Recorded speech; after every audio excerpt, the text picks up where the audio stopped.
Many government projects need funds, but the government doesn't give them money.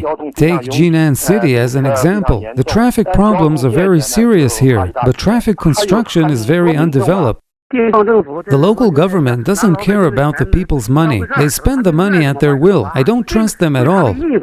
What if I told you that China built an entire military city in the middle of the ocean, on land that didn't even exist 10 years ago? No mountain, no natural island, just open water, and then, almost overnight, a fully armed fortress with a runway, missiles, aircraft hangars, and thousands of soldiers standing guard. This is not science fiction.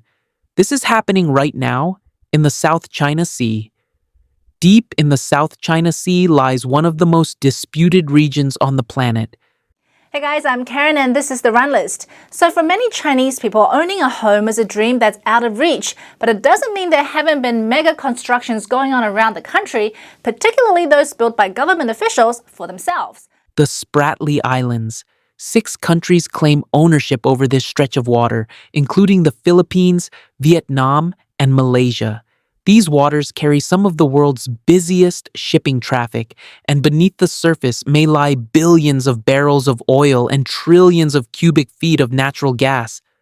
China looked at all of this and decided it wanted to own every single drop of it. So they did something no country had ever done before. They built islands from scratch, out of nothing. Starting around 2013, China sent massive dredging ships deep into the sea. These ships scraped sand and rock straight from the ocean floor and blasted it onto submerged reefs using giant tubes. Day after day, month after month, year after year. Bulldozers then moved in to flatten and compact the new material, while concrete walls were built to hold everything in place against the waves and storms.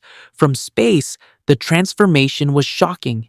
In just a few years, China had created over 3,000 acres of brand new land, rising straight out of the open ocean. Then came the roads, the buildings, the runways, and the weapons.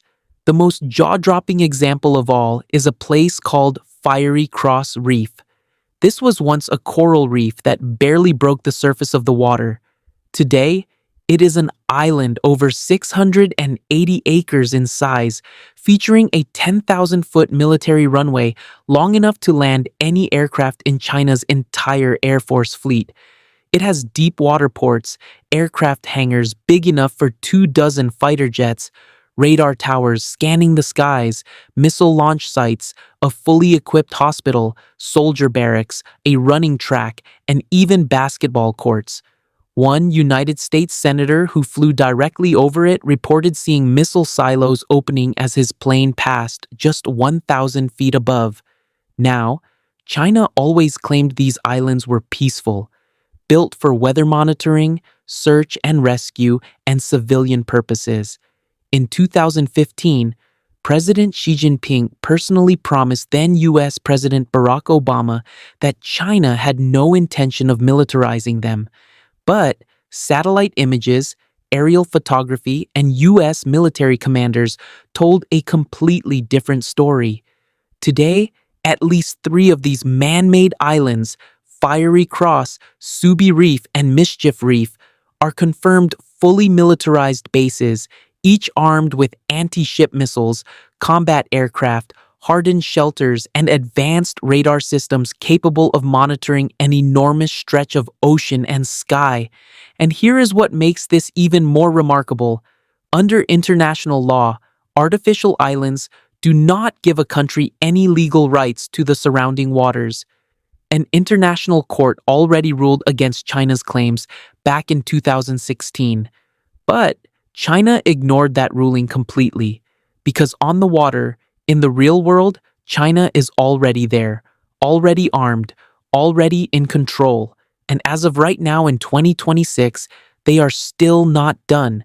A brand new island is currently being constructed at a place called Antelope Reef in the Paracel Islands, and analysts believe it could become the largest and most powerful Chinese outpost in the entire region yet. In less than a decade, China took the bottom of the ocean and turned it into a chain of military fortresses, permanently reshaping the geography of an entire sea. No country in modern history has pulled off anything quite like this. Whether you see it as the greatest feat of engineering in the 21st century or the most aggressive territorial grab of our time, one thing is absolutely certain. China didn't wait for land. It built its own. The South China Sea will never look the same again. And the rest of the world is still trying to figure out what to do about it. If this video opened your eyes, make sure you like and subscribe, because this story is nowhere near its end.